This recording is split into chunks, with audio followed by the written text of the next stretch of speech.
একটা কারণ হচ্ছে দেখেন আমি আমার যদি আমাকে যদি একটু অবজার্ভ করেন, আমি সিনিয়র ভাইস প্রেসিডেন্ট ছিলাম 4 বছর, আমি সেক্রেটারি ছিলাম 4 বছর, 8 বছর, 3 বছরের 3বারের প্রেসিডেন্ট, মানে 14 বছর, ক্রীড়া সম্পাদক ছিলাম 2বার, 16 বছর, ইসি ছিলাম 1বার, 18 বছর, তারপর সহযোগী মেম্বার ছিলাম অনেক বছর।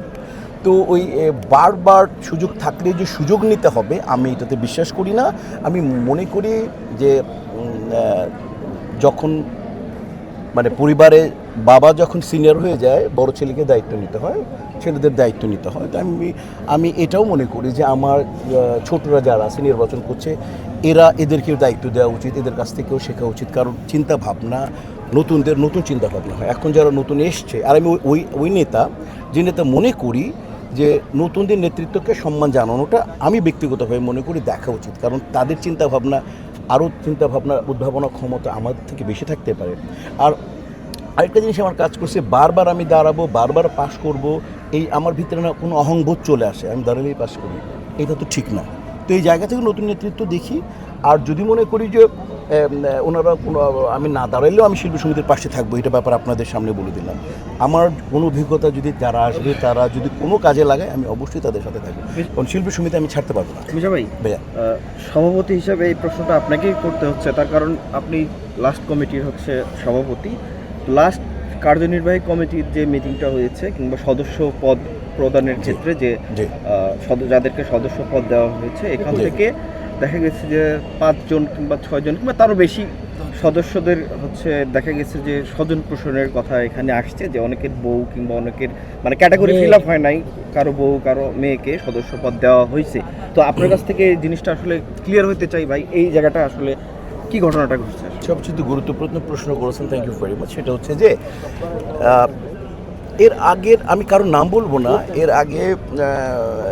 এর আগের কমিটিগুলা আমাকে যখন আমি হাউসে যখন আমাদের একটা আমাদের আছে যে 5টি ছবিতে, পূর্ণদৈর্ঘ্য ছবিতে অবিতর্কিত এবং উল্লেখযোগ্য চরিত্রে অভিনয় করতে হবে এবং তার পেশা থাকতে হবে ফিল্ম অ্যাক্টিং করা।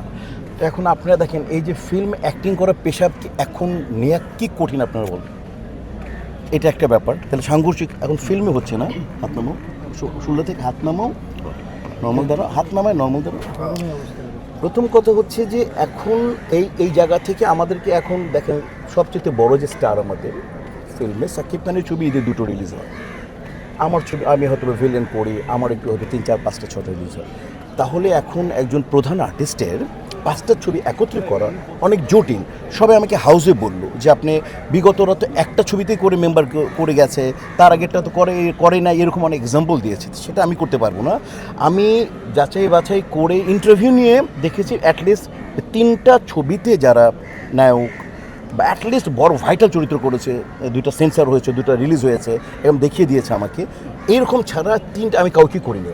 এখানে আমি বুঝতে পেরেছি, এখানে আমার একটা অভিনেতার বাচ্চার কথা বলতেছেন, আমি অলরেডি এক সাংবাদিককে আমি ছবিতে আমি ফর্মটা তুলে 3টা ছবি রিলিজ হয়েছে তার, আর ওনারও 3টা। আরেকটা যে নায়িকার কথা আপনি মিন করলেন, আমি না বলি, ওনারও 3টা ছবি হয়েছে। যখন আমি দেখেছি, তারপরে হাউস বলেছে আমাকে যে স্যার এইভাবে তো ছবি হয় না, ছবি তো এখন বন্ধ, আপনারা জানেন। তো তাহলে মেম্বারশিপ কি বন্ধ হয়ে যাবে? তাহলে সেই জায়গা থেকে খানিকটা একটু শিথিল করেন, আর তাদেরকে বলে রাখেন যে যাতে আর অচিরে 2টা ছবি করে পুরো এটা কমপ্লিট করুক, যাতে তাহলে যাতে কেউ না বলে গঠনতন্ত্র এক্সিকিউটিভ বডিতে আসলে গঠনতন্ত্র পরিবর্তন।